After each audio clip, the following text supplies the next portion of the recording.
Israel has spent just over a week at war with Iran. What has it accomplished? And the big question, will the United States join in? We've got our panel together and we're going to discuss all this and more on today's Trumpet World.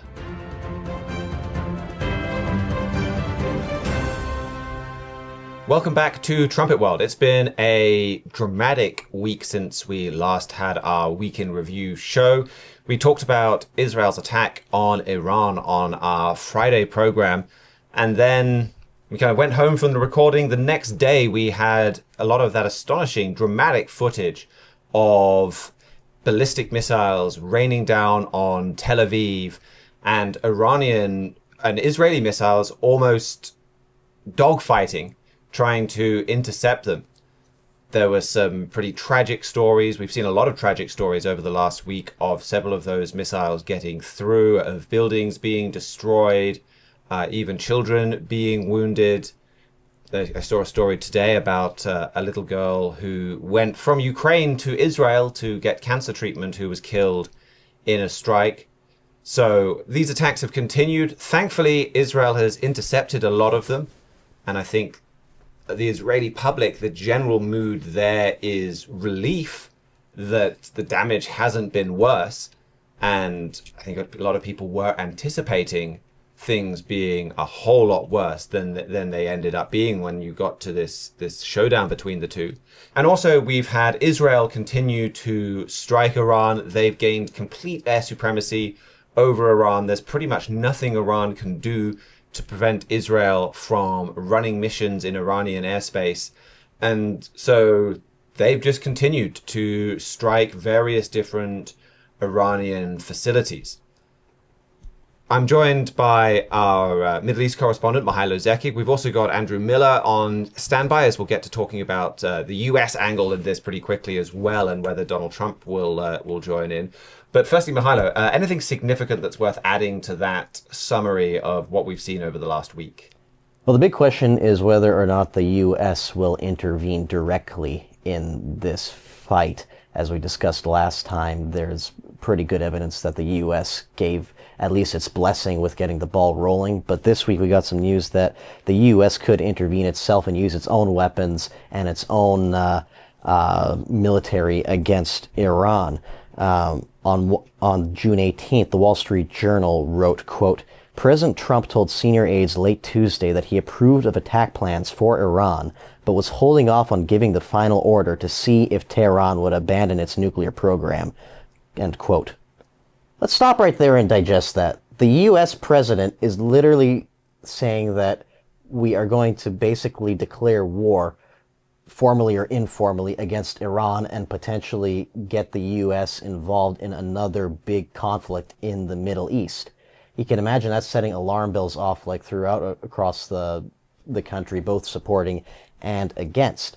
Since then, we've had a bit more usual, I guess you could say, Trumpian back and forth. Well, maybe I'll do this, maybe I won't.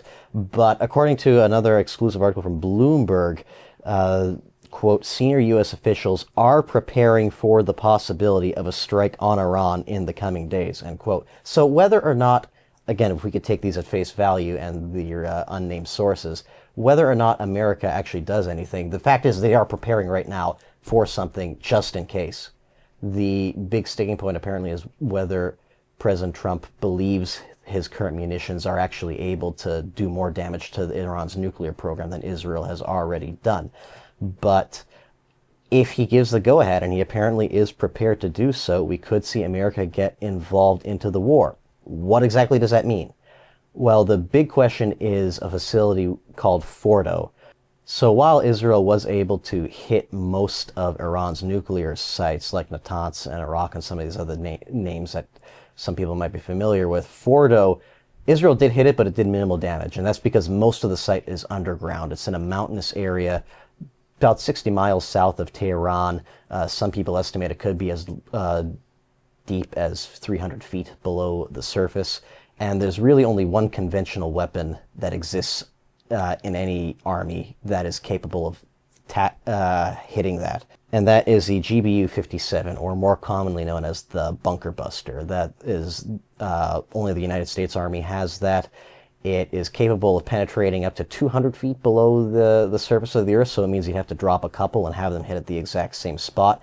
It's never been tested in an actual battlefield. It only got approved as a weapon during the first Trump administration. But if you wanted to take out Iran's nuclear program in its entirety, you have to get rid of Fordow. There's 3,000 centrifuges, and there, as far as we know, Iran still has its actual stockpiles of enriched uranium intact. The infrastructure to enrich uranium has mostly been destroyed, but the uranium itself is still there. And if Fordow is still standing, then they could just take all that uranium and make the bombs, as they've been threatening to do so with that. Yeah, that's a really critical point, I think, that, okay, Israel might have done a lot to make sure that Iran can't make new bombs, but you're saying they still have everything that they need to build an actual bomb. At least as far as the uranium side of it. Israel has been attacking their ballistic missile program. Right, there is the whole other part of that, of taking the uranium and turning it into something that you can fit on a missile, and it's going to be rugged enough to fly, etc. But they have the uranium. And I think the other critical part of this is it's not just that only America has this bomb, right? It's the only plane that this bomb is designed to carry on is the B-2 bomber, this stealth bomber, which of course Israel doesn't have. So it's not like America can come along and say, yeah, here you go, we'll sell you the bomb, and you can drop it, you can take care of the problem, it's all on you. I think Israel would be quite happy with that.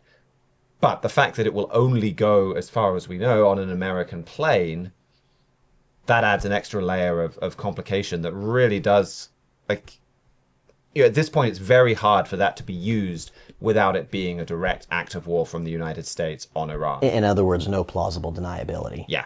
And in that vein, the U.S. has been sending those bombers, moving them into Europe, into Scotland, into Italy, and what's widely interpreted as getting ready for such a strike. Again, as I mentioned, President Trump is being particularly coy about it. This is what he told media on Wednesday. This is the first clip. I mean, you don't know that I'm going to even do it. You don't know. I may do it. I may not do it. I mean, nobody knows what I'm going to do. I can tell you this, that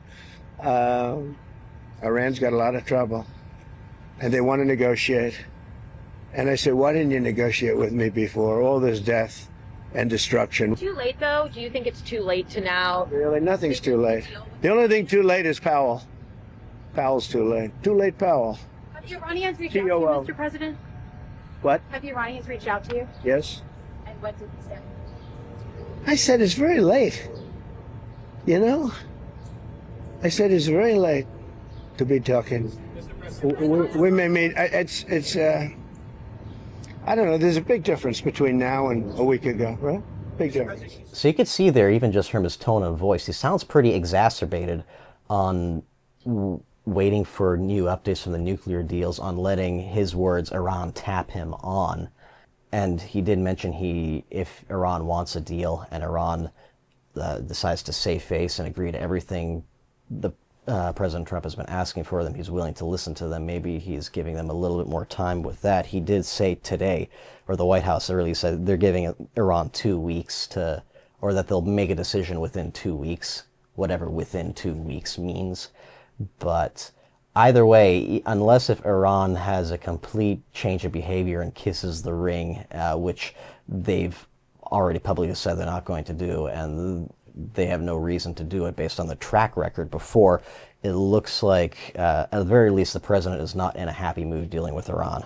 Well, thank you for that, Mihailo. Let's bring in Andrew Miller from the US to get a look at the American perspective and I guess even the MAGA perspective, or what's going on within that movement as they look at the Iran question. Yeah, that's a very important perspective to get because, like you were mentioning, Donald Trump has been fairly non-committal on this. Reports are that he initially opposed Netanyahu's strike on Iran, kind of begrudgingly gave his consent.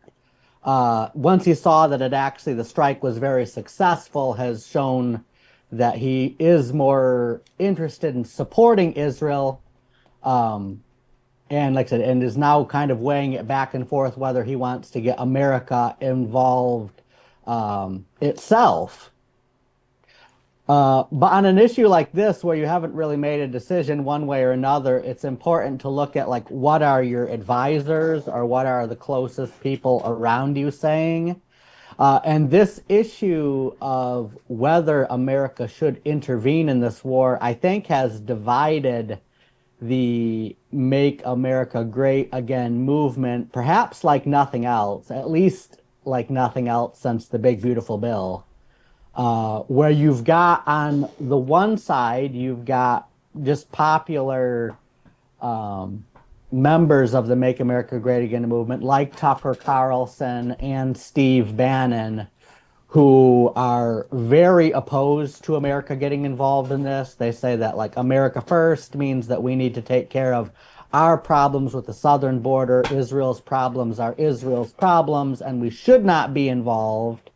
But then at the same time, you've got other members of the Make America Again movement that are just as popular, probably Sean Hannity, Mark Levin, who are saying that this is actually the best chance America's probably ever had to bring about regime change in Iran and put a government in place that doesn't want to develop nuclear bombs and start World War III. So Donald Trump's definitely hearing very dogmatic arguments from both sides of his supporters on whether America should get involved or not.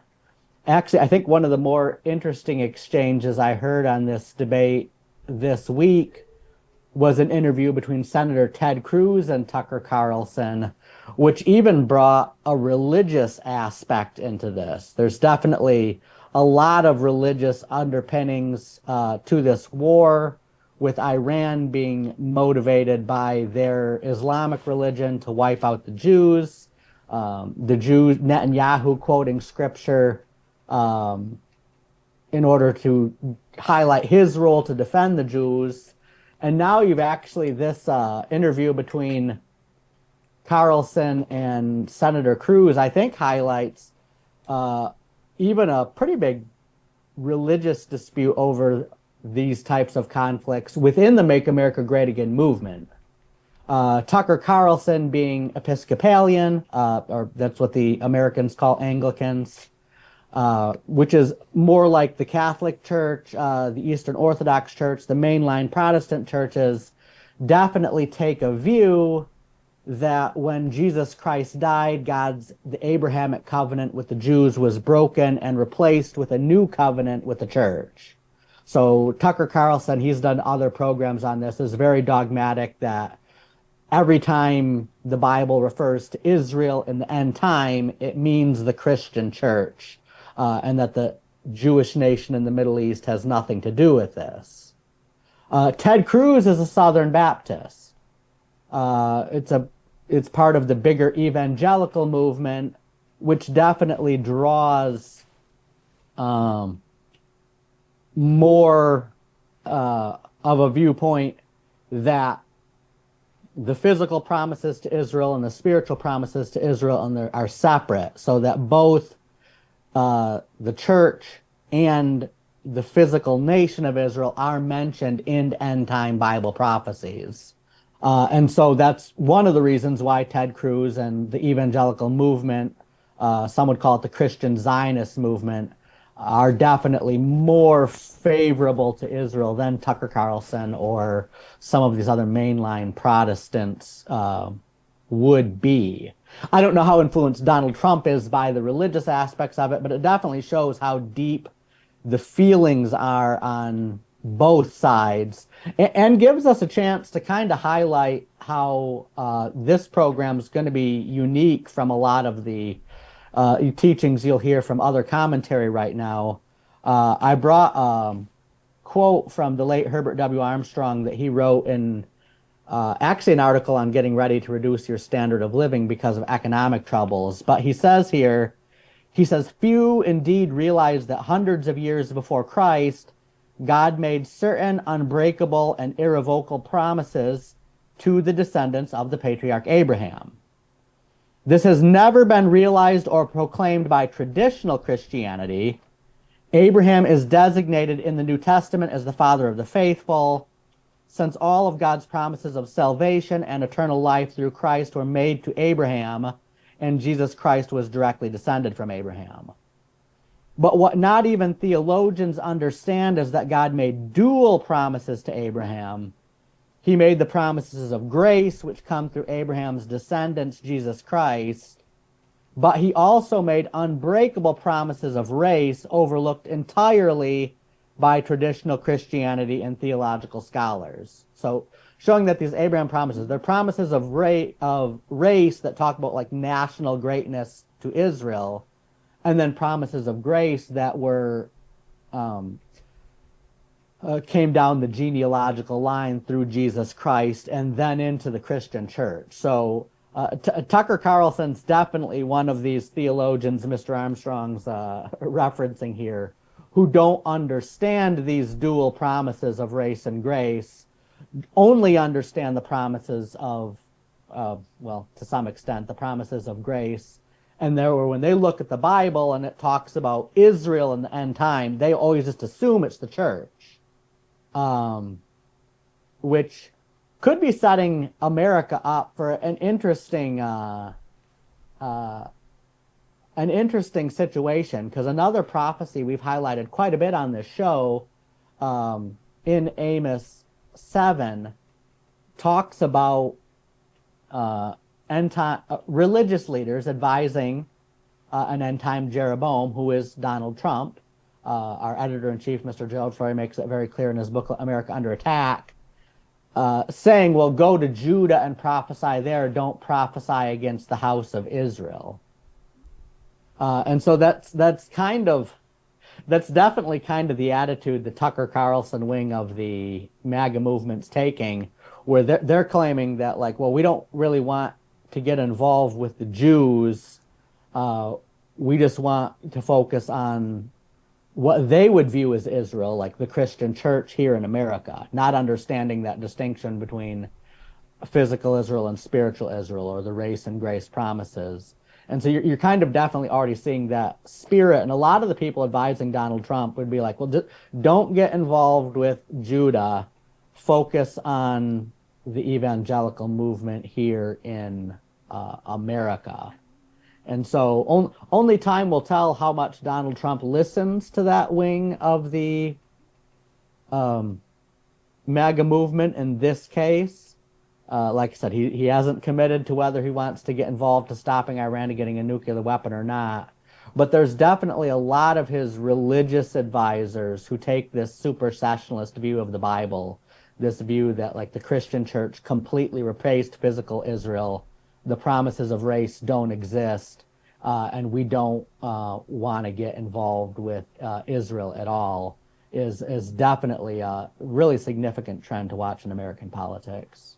Well, thank you very much for that. That is a bit of a different and an interesting look at this divide that we're getting and some of the underpinnings of that. And, you know, like you point out, these are massively misunderstood promises. I mean, even the promise of grace, the promise of spiritual salvation is something that the churches of this world don't understand.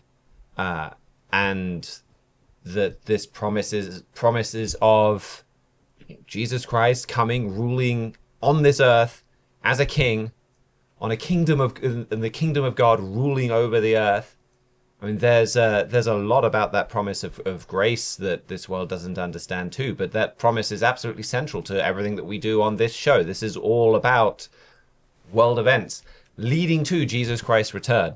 And really, that's in many ways our unique kind of perspective on what's happening in Israel, what's happening in Iran, because one of the key steps, a major step on the road to the return of Jesus Christ to this earth and the setting up of the kingdom of God ruling over this earth, is a conflict between Europe and Iran. And that it's not Israel or the state of Israel in the Middle East that completely deals with Iran and gets rid of this problem. That Iran is going to continue, and Europe is going to be the one that ends up ultimately taking them down. And it ends up sparking this World War III that, in an age full of nuclear weapons, you would kind of expect to be the last war man ever fights, because it would end in human annihilation. But Jesus Christ says in Matthew 24, he says, I'm going to prophesy of the future. And he says, well, right before I return, you're going to have this situation where no flesh would be saved, or no flesh would be saved alive, as the Moffat puts it, just making clear exactly what that term saved there means. That mankind would wipe himself out. And Christ said, well, when you get to that position, that point, he's going to step in and bring salvation to the world. So that's, and save the world. That's where these events are heading. And I imagine, Mihailo, some of the prophecy that you were planning on talking about, all prophecy ties into that context, but I imagine it fits quite directly into that context. Yes, and before we get to the nitty-gritty of that, there's one event I'd like to bring up that I think ties in well with what you just mentioned. Threatening to bomb Iran's nuclear sites is not the only thing President Trump provocatively put out there on June 17th. He put this up on social media, quote, "We know exactly where the so-called supreme leader is hiding. He is an easy target, but is safe there. We are not going to take him out, kill, at least not for now. But we don't want missiles shot at civilians or American soldiers. Our patience is wearing thin. Thank you for your attention in this matter." If that wasn't provocative enough, this is what Israeli Prime Minister Benjamin Netanyahu said on ABC. This is officials tell us that the president flatly rejected a plan, an opportunity that the Israelis had to take out the supreme leader. Do you understand his concern? My understanding is his concern is that this would escalate the conflict beyond where it is already. It's not going to escalate the conflict. It's going to end the conflict. Assassinating the leader of a world power, openly talking about it for all the public to see nonchalantly. I mean, this is the state of the world we're in right now. And what is Khamenei supposed to be thinking about this? He commands, there's millions of people around the world that look up to this man as a holy man, and that if he said that it is your God-given duty to go and blow yourself up in front of the White House, they would do it. I think it's also, it's worth pointing out, this is a state of the world that Khomeini created. Because I think when I heard about Israel kind of plotting to assassinate the supreme leader, I was initially pretty shocked. Really, they would go after a sitting head of state? That I don't quite know how I feel about that. That's a pretty extreme step. But then you think about, they did send a drone strike to take out Benjamin Netanyahu. They tried to kill Trump. Right, they've put out, there's credible assassination attempts so this isn't, they've chosen this route. Iran has broken the traditional diplomatic norms against assassinating heads of state and things like that have existed for all of these years. Iran's whole modus operandi is to break these rules, rules like the Geneva Convention, rules around having your soldiers fight in uniform and not instead backing terrorists who fight without uniforms and hide with civilians. This is kind of how Iran has survived this way for so long. They break all of the rules and their enemies keep all of the rules, and the result is Iran sticks around. Exactly. But I think just the very fact that everybody else, never mind the fact that those norms exist, but the fact that everyone's talking about it so openly, we could just do this or that with a major power. I mean, what ripple effect is that going to have just on international affairs in general, especially in such a volatile region like the Middle East? Going into the prophecy here, you mentioned that specifically one thing that triggers the events leading up to the return of Jesus Christ is a conflict with Iran and with Europe. This is that passage you would have been referring to, Daniel 11, verse 40. "And at the time of the end shall the king of the south push at him, and the king of the north shall come against him like a whirlwind, with chariots and with horsemen and with many ships, and he shall enter into the countries and shall overflow and pass over." You keep reading right on down through the prophecy, through Daniel 12, verse 1, and it talks about a time of trouble such as never was. You can correlate that with Matthew 24. It's talking about the same event. This is what our editor-in-chief, Mr. Gerald Fleury, wrote in his free book, The King of the South. Quote, "We live in exceedingly dangerous times. We are talking about nuclear bombs. That makes America's foolishness all the more alarming and disgraceful. No words will stop this king of terror. The Iranian leader believes that causing a nuclear cataclysm will hasten the coming of his Messiah.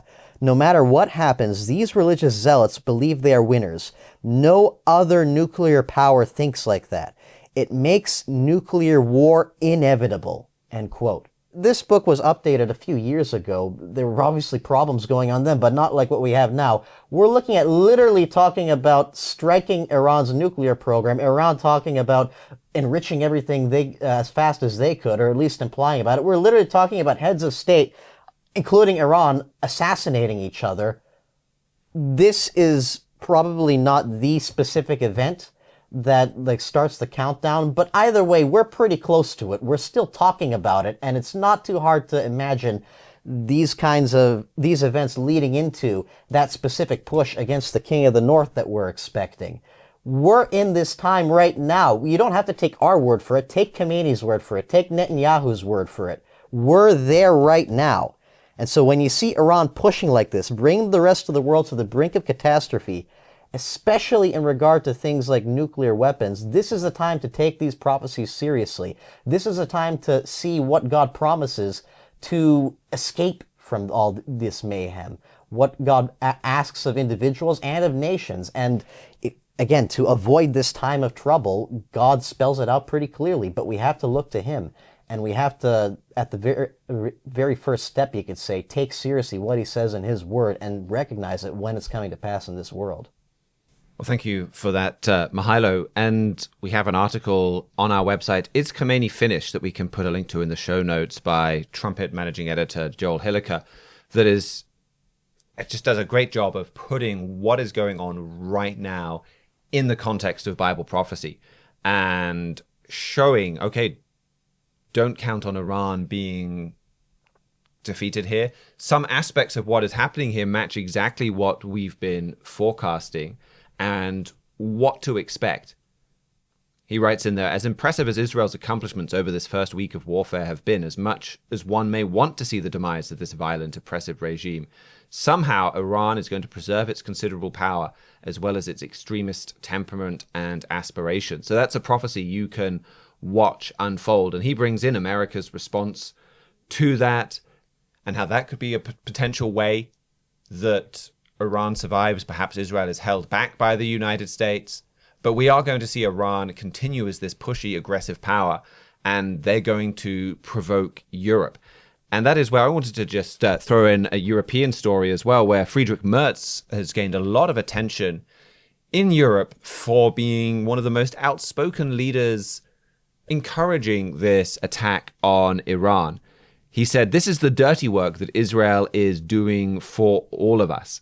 And he said, this Mullah regime has brought death and destruction to the world. He also said, I can only state that I have the utmost respect for the Israeli army for having the courage to do this, and for the Israeli leadership for having the courage to do this. He said that without Israel, we might have seen months and years of continued terror from this regime, and then, if possible, with nuclear weapons in its hands. And he condemned Iran for bringing death and destruction to the world with attacks, murder, manslaughter, with Hezbollah and Hamas. And these statements have proven very controversial in Germany. It's gotten him a lot of negative press. Germany, the bigger view in Germany is to take a pretty pedantic, legalistic, international law look at the situation and to say, well, Israel strikes are illegal. I mean, if Israel strikes are illegal, then I think the problem was with international law, not with Israel's strikes. And I think they're wrong anyway to say in their statements of international law. But that's been the general approach there. And Merz stands out within Germany for actually being very supportive of Israel. Merz is joining his French and British counterparts right now to try and talk with the Iranian foreign ministry and work out a peace deal. But even so, I think it's quite notable to see Germany very keen to see Iran dealt with. And you even get the impression that Merz is going to be disappointed if Iran is not thoroughly defeated. This is a changing attitude within Germany, and it's a change and it's a change that's in process. You will get news out of Germany every now and again where they're kind of cozying up to Iran. They're trying to get certain commercial benefits from Iran, and so they're willing to trade. I think certainly before Mertz, they saw Iran as very much a US problem. Didn't really care if Iran caused America problems or Israel problems. They were quite happy to trade and sell them aircraft and get millions of euros from them, even billions in some cases. So that change is still going on. But you see a Germany that's waking up to Iran and that is increasingly confronting them. And that's what Bible prophecy says, that Israel isn't going to completely deal with the problem, and that it's going to be Germany and this German-led King of the North that's going to take care of that. And again, Mr. Hilliker's article on our website, Is Khomeini Finished? Again, sets up that prophecy. And then also on Wednesday's show, that's called Iran in Prophecy. We dedicated the whole show just to trying to go through Daniel 11 and explain those prophecies Mihailo was talking about in great detail, and to really prove and show you from your Bible, well, this is why we say Iran is the king of the South. Like, don't take our word for it. Don't take Mr. Flurry's word for it. We played a clip on that show of Mr. Flurry talking about all the way back in 1993, Iran playing the king of the South role. Look at where that insight is coming from, but you don't need to take Mr. Flurry's word from it. You can study that and you can prove that for yourself. And we did that on that show and showed what this prophecy means, where it's leading. And ultimately, this is all about how God is correcting the world, how God is bringing about the return of Jesus Christ, and then how God is going to bring about the kingdom of God ruling over all the earth, and the end to man looking to himself to solve all of these problems. And so in some ways it is disappointing. It could seem a negative message to say, well, Iran is this great evil in the world, and Israel may give this great evil a setback, but after all of that blood and treasure spilled, they're still going to be there as a great evil. But ultimately, this is about God using different nations to bring about the repentance of all humanity and to work and teach all humanity. And so that's the incredible long-term vision behind what we see happening in the Middle East. So you can see more about that in our video. And of course, we also have our book, The King of the South, which you can go through, you can read, and again, prove to yourself. And we'll put a link to that in the show notes as well. Well, Andrew, did you have any other stories as well, apart from what we've just talked about with Iran, that you wanted to bring to us? Yeah, in other Anglo-American news, the U.S. Pentagon deployed another 2,000 troops, National Guard troops, to the Los Angeles riot zone. That will make the third deployment of 2,000 troops. So by my count, there's now 6,000 National Guard troops and 700 U.S. Marines in Los Angeles. The riots there are still ongoing. They've kind of been overshadowed in the news cycle by all the Iran-Israel news. But 100 protesters did ransack an auto zone and destroy like $67,000 of merchandise on Monday, necessitating even more National Guard forces to just try to keep peace in that riot zone. We also had a report that central banks around the world are expecting to swap out even more of their dollar reserves for gold as the greenback's safe haven status weakens. Particularly results from the Central Bank Gold Reserve Survey of 2005, published on Tuesday, found that geopolitical instability and still potential trade conflicts over tariffs are really pushing a lot of developing countries, especially on the southern half of the planet, to move towards gold at a much faster rate as nations use confidence in the dollar. And then a lot of bad news so far this program, but for one more positive story, the U.S. Supreme Court did issue a landmark decision this week upholding Tennessee's law prohibiting minors from going so-called gender transition surgeries and from receiving puberty-blocking hormones if you're under 18 years old. That's been really one of the most evil things America's done in the past few years. Just taking these young children, really, and then using puberty, who don't really know what they're doing, and then giving them puberty-blocking hormones and even cutting off body parts to try to switch them from a man to a woman or a woman to a man. Tennessee had passed a law banning that for anyone under 18 years old. The radical left was working hard to get that law overturned, and the Supreme Court finally upheld it this week, indicating that there's at least making some steps and just rolling back all this like transgender madness that has overtaken the country in the past 4 to 5 years. Well, thank you very much for that, Andrew. We'll shift over to Asia now and bring in our Asia correspondent, Jeremiah Jacques. And Jeremiah, I believe you've brought us a prophecy that's... And Jeremiah, I believe you've brought us a story that seems to run in the opposite direction to Bible prophecy and to the opposite direction to a key trend that we're usually watching.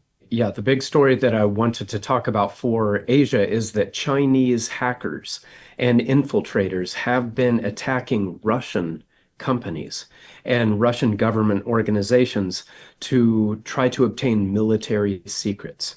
That is according to a New York Times report that was published on Thursday. And one of the cases that they cite was a Chinese group called Sanyo.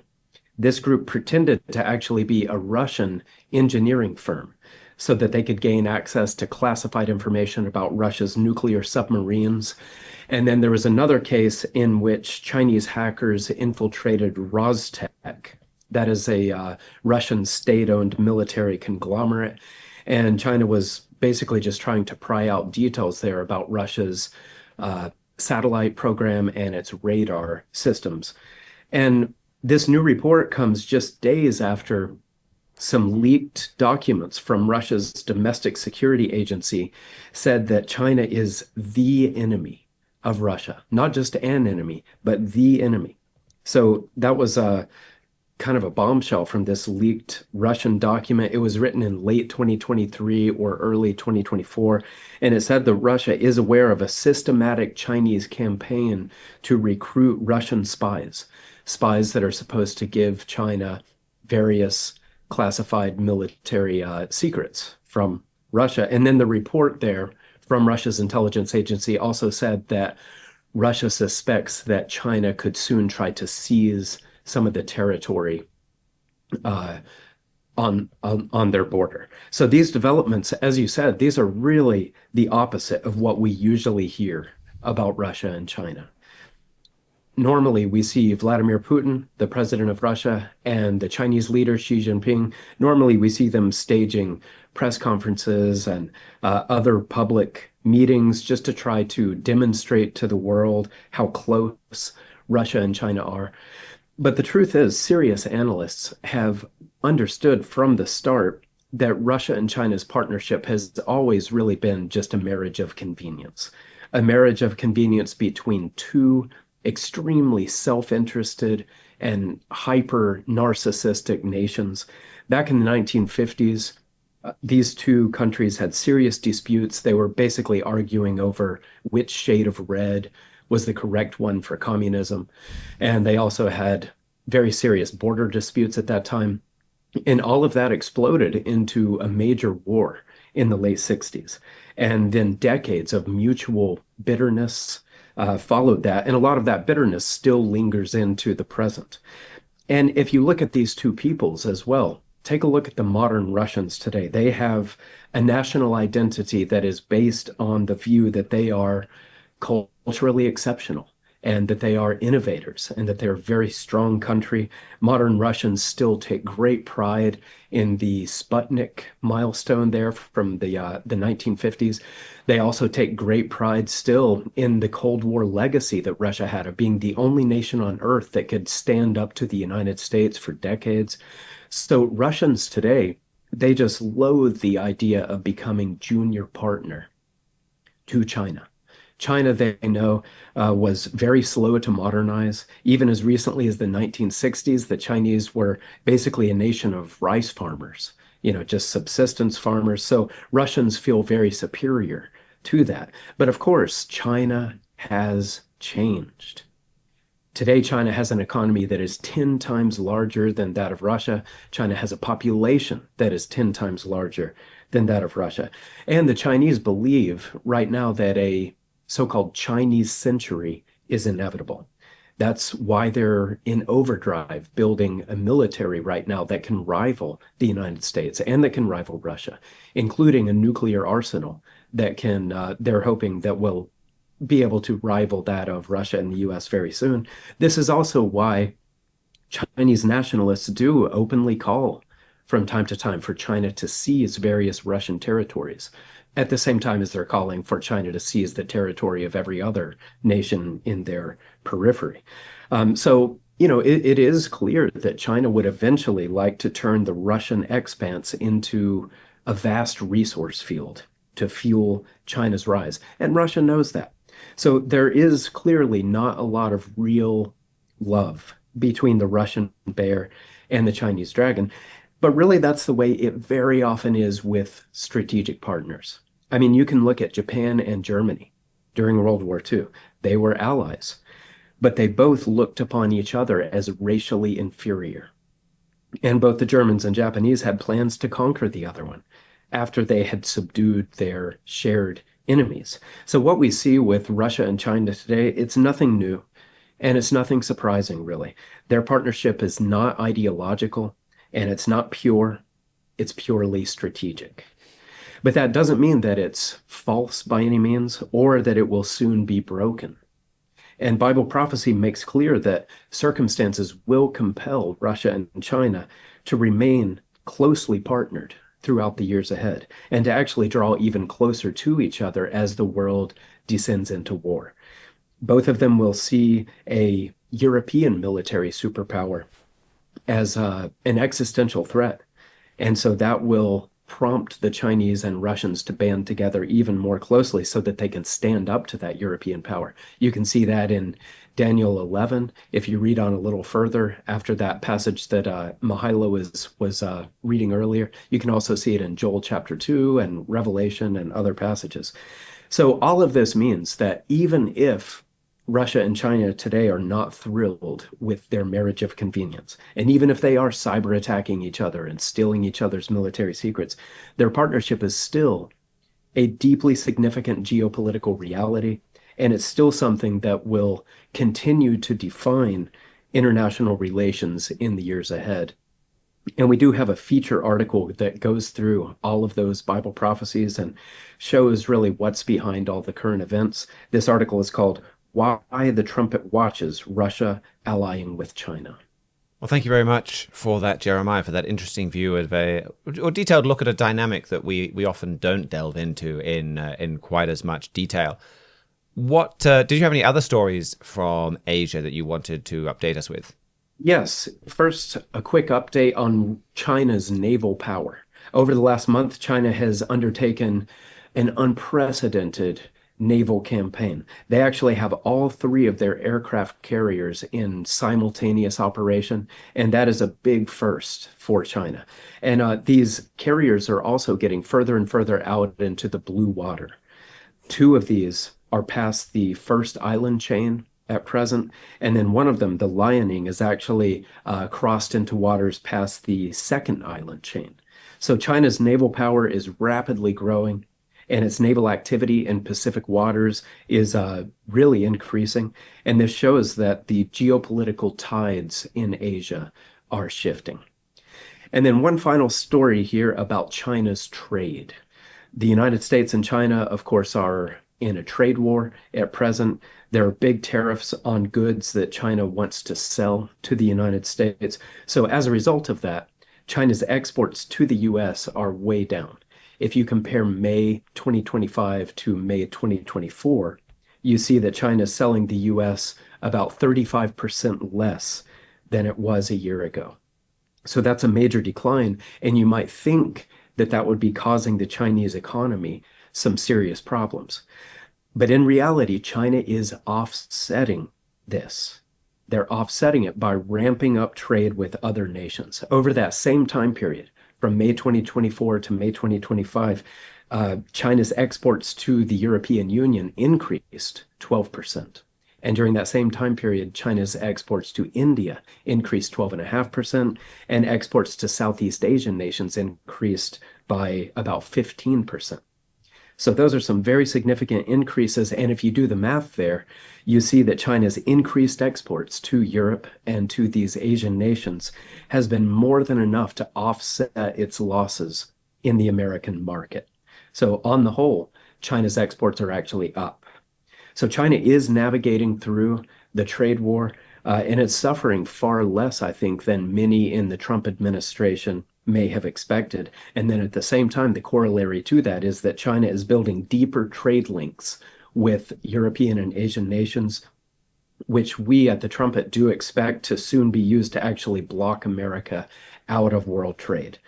So there is a lot to keep an eye on there, and we'll continue to watch this as it develops. Well, thank you very much for that, Jeremiah. To finish up the show, I'll round off with a bunch of European stories. There have been quite a lot of smaller stories or stories that kind of fly a bit under the radar because everybody is focused on what is happening between Israel and Iran.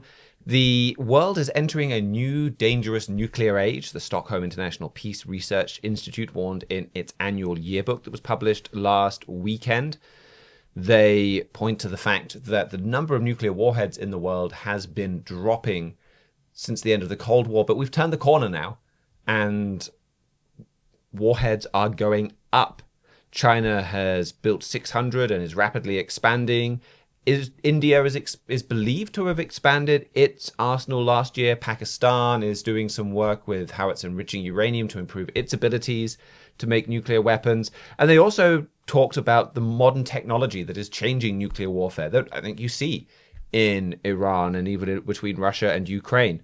The report states the coming nuclear arms race is going to be as much about AI, cyberspace, and outer space as it is about missiles in bunkers or submarines or bombs on aircraft. It is going to be as much about the software as about the hardware. And that's something Mr. Fleury has written on, about the way that AI impacts even mutually assured destruction and makes nuclear bombs potentially more believable, more usable, if you think that there's some clever way of preventing the enemy from responding. And I think we kind of saw that with Israel attacking Iran, and also with Ukraine going after Russia's strategic bomber fleet. And Mr. Fleury has an article, Nuclear Proliferation, Will Humanity Survive?, that goes into more detail on that. And on the subject of AI and drones, Spotify is making a big move here, or at least Spotify's founder. He invested 600 million euros, or helped lead a 600 million euro fund investment into the German defense startup Helsing.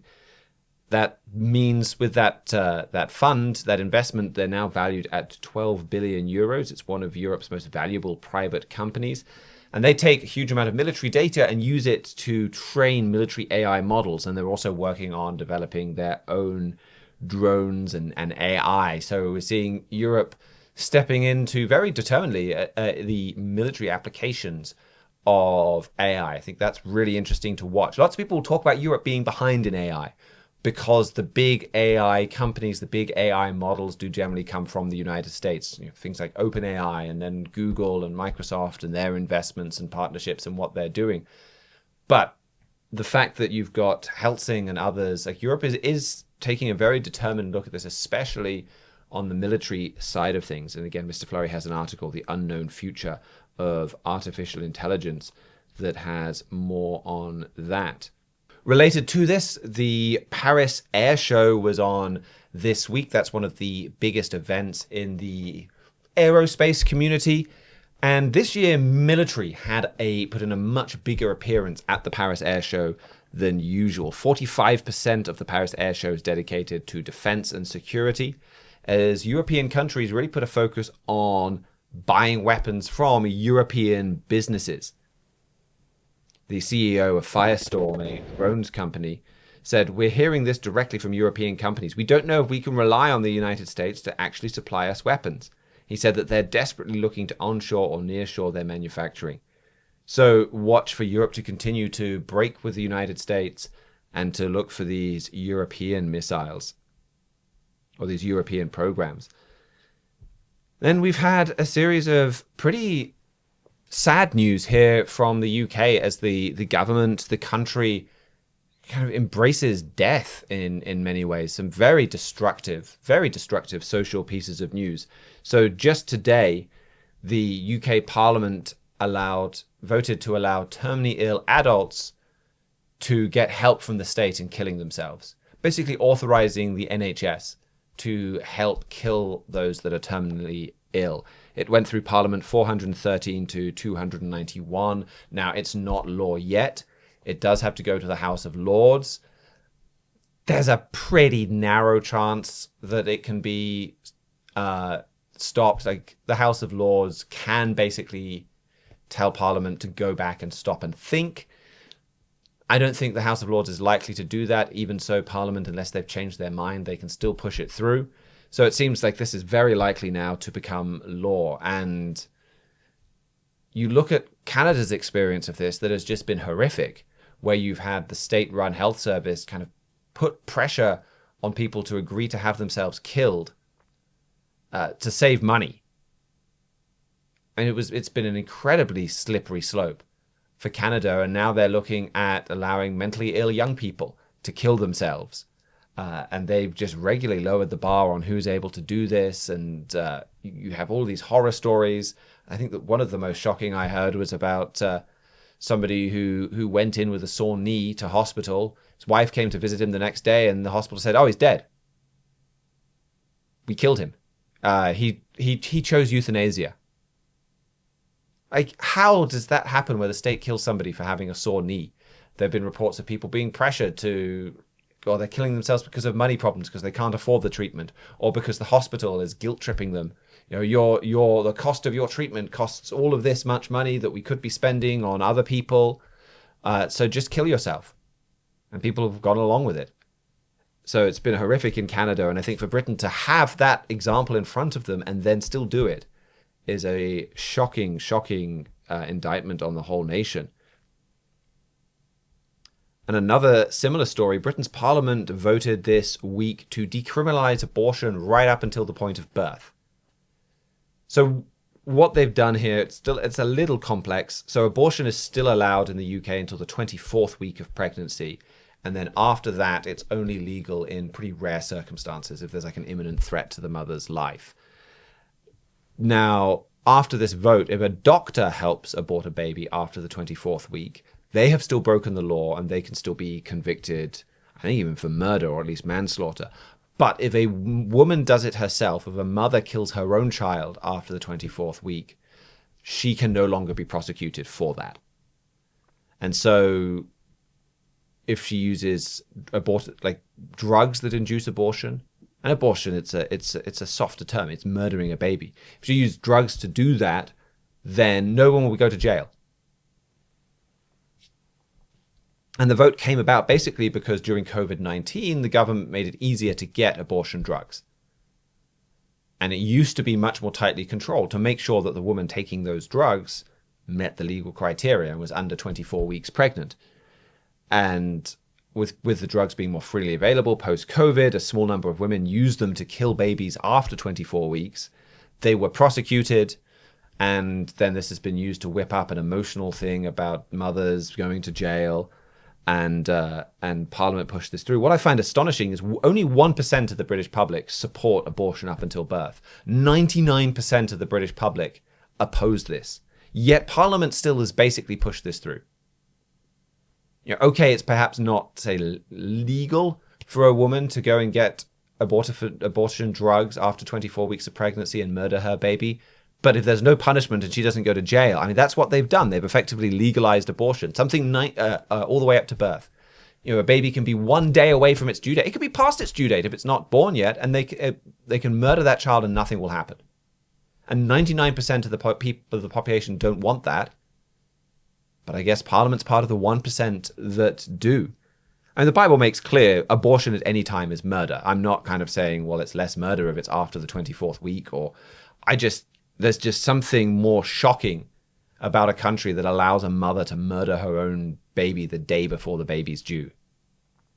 And I mean, maybe it says something about me and about humanity that we're more shocked by that than we are by a mother murdering a 20-week-old baby. You know, I don't think God draws any particular distinction there when you look at that in the Bible. it's all murder, but it's just Britain embracing a culture of death. When abortion was first introduced, it was meant to be, was it Hillary Clinton that said safe, legal, and rare, and it's marketed as only in the most exceptional circumstances. And then we just go from there, and any restrictions that we put on it get blasted through and get blasted away. Because it's the same reason why euthanasia, the state murdering sick adults, why that is a slippery slope, because you're compromising with sin, you're compromising with evil. And once you do that, the compromises just keep coming. And it always gets worse. And again, we have an article from Mr. Hilliker, Inspiring Truth Abortionists Should Know, that has more on that. And another, again, there's a lot of unpleasant news from the UK this week. We had a report published into what are euphemistically called Asian grooming gangs, published in Britain. So many of these terms, we sugarcoat them, we change them, we lie about them. Euthanasia, abortion, Asian grooming gangs, to make them less shocking than they should be. I mean, Asian grooming gangs, grooming is such a vague term. This is rape gangs, child abuse gangs, and then Asian, like, we're so uncomfortable about being specific about what the cause of this problem is. We pick the world's largest continent and label it Asian. But this isn't Chinese, Indian, Japan. Like, this is much more specific. It's about Muslim men, and mostly Muslim men from a Pakistani or Bangladeshi origin. And they have been raping children en masse.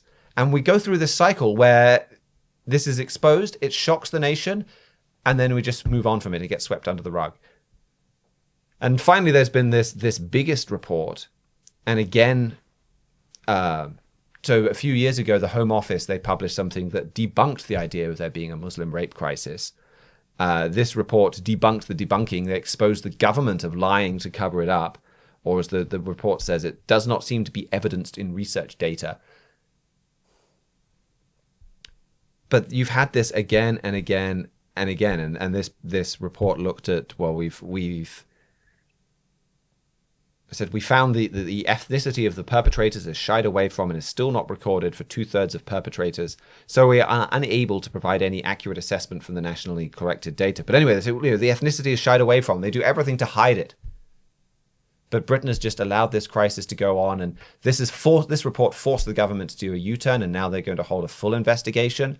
But are they changing any policies? Are they changing migration policies? Are they going to try and stop tiptoeing around Islam? Well, no, actually, the government is still in the midst of drafting and working on a law that would basically make it illegal to talk about this, an Islamophobia law.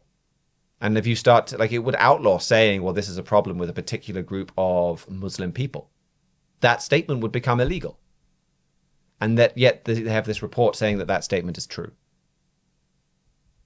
So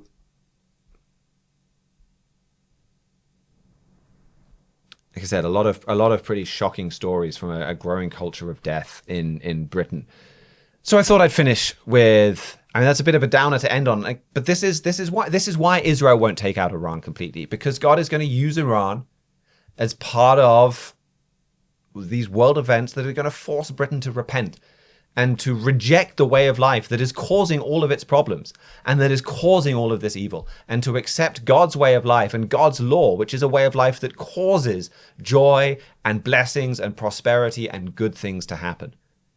So God will use Iran as part of turning Britain around, and the war that is started by Iran as part of turning Britain around, turning the world around. Anyway, I have a smaller, more positive story as well to end on. One I found positive, that HMS Endeavour, the ship of Captain James Cook's first voyage of discovery, has been found, or at least it's been confirmed. There's a shipwreck off Rhode Island. It was already known about, but research has proven this was Captain Cook's ship, HMS Endeavour. He was the first person to circumnavigate New Zealand, the first to explore Australia's east coast. It was a few months ago, I finished reading a book about Captain Cook. I didn't know much about him. Absolutely loved the book. I think he's a really inspiring individual. And I just love reading about great explorers. And Mr. Blondeau, Abraham Blondeau, had an article in our trumpet print a little bit ago about Ernest Shackleton. And I like this statement from that article. God has a vision and a goal for you that can make you nobler, more selfless, and driven by a spirit of adventure.